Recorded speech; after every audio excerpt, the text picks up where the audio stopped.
Alright mga master, ano lang tayo, sound check ng ating muffler. Testingan natin kung nakakadagdag nga daw ba sa bilis ang maingay na muffler. Then sa konsumo ng gas, full tank tayo ngayon.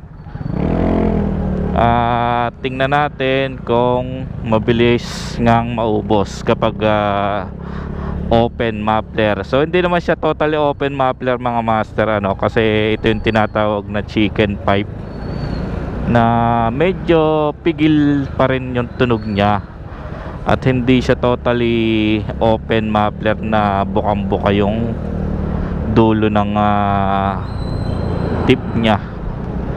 So yan, pakinggan lang natin. Hindi na ako masyado magsasalita at pakinggan lang natin ang tunog.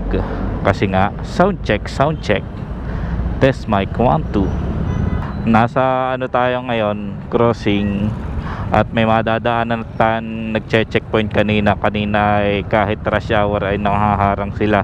At ang kagandahan dun, napansin ko kanina, may pinapara silang mga 4 wheels. So dapat ganoon yung checkpoint na sinasagawa nila, hindi puro motor lang.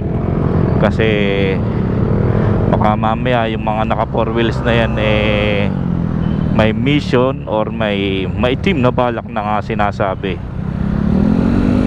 At kapag pinara ay magdalawang isip sila, or tawag dito, matatakot sila na biglang magpaputok dahil takot silang maharang.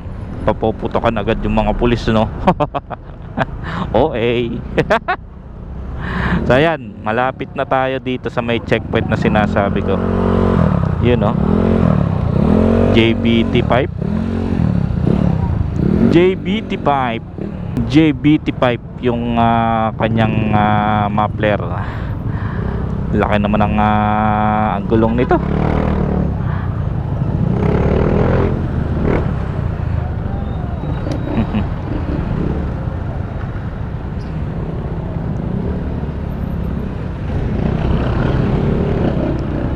Medyo gigitna lang tayo kasi namimili din yung mga pulis ng pinapara kanina. So random sila, which is normal naman yon. Kung ganito kadami yung haharangin nila ay lalong hindi kikilos ang traffic. So kung maobserbahan nyo mga master, ay mabagal ang kilos ng mga sasakyan, ang daloy ng mga sasakyan, kasi nga siguro ay apekto ito nung nagche-checkpoint sa bandang unahan natin. So sa ngayon hindi nyo pa masyadong maririnig yung muffler kasi hindi tayo makaarangkada. Pero pag naarangkada yan, maririnig nyo rin naman kahit papaano.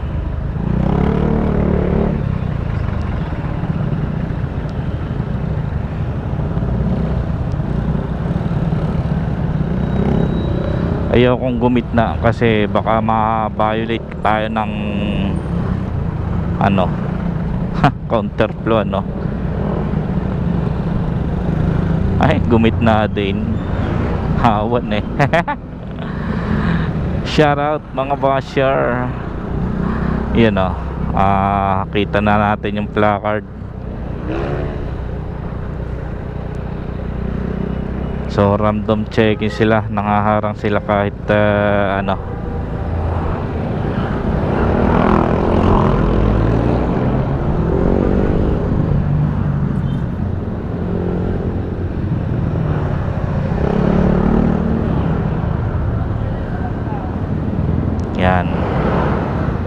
Shout out.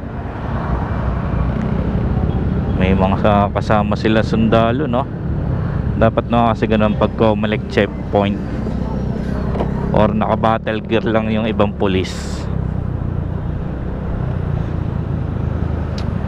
Ano ba tawag mga master yung type A, type B, type C na uniform ng mga pulis? Ano bang identification yon Kasi parang may nababasa ko na mga ganong article na may type A, type B, type C na uniform ang mga pulis.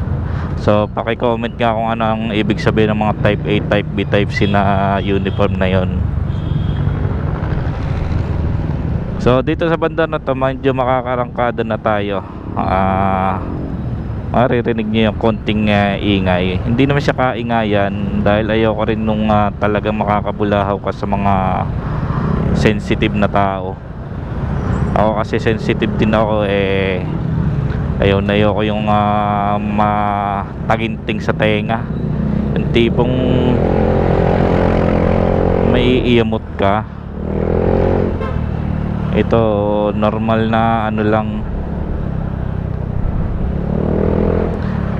kahit hindi mo na sinisilinyador ang ingay. So yun, kung naririnig nyo mga master,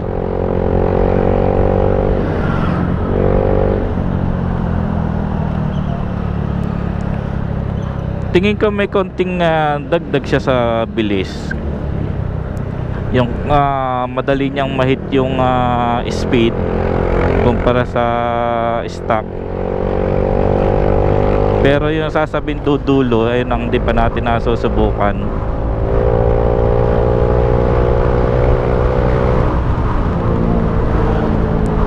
Ha? Hindi kita marinig. Kala may laging ang bilis. Ay, hindi nga napalo ng 60 oh.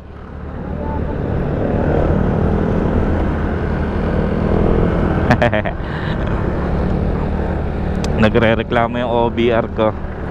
Ayaw daw niya sa tunog ng muffler. Kala mo daw laging nagmamadali. Totoo naman. Kala mo laging may hinahabol pag ganitong tunog kasi yung ingay nga. Pero hindi naman siya kaingayan.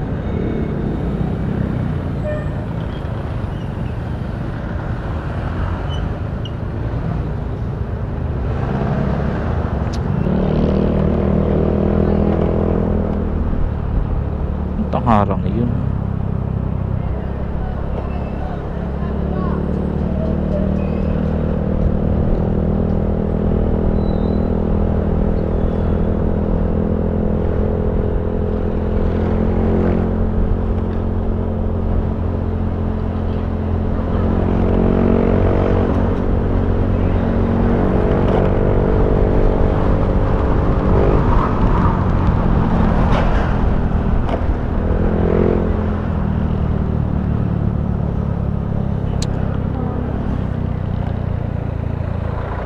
So yun, kung narinig nyo hanggang dito na lang, sound check, let's go.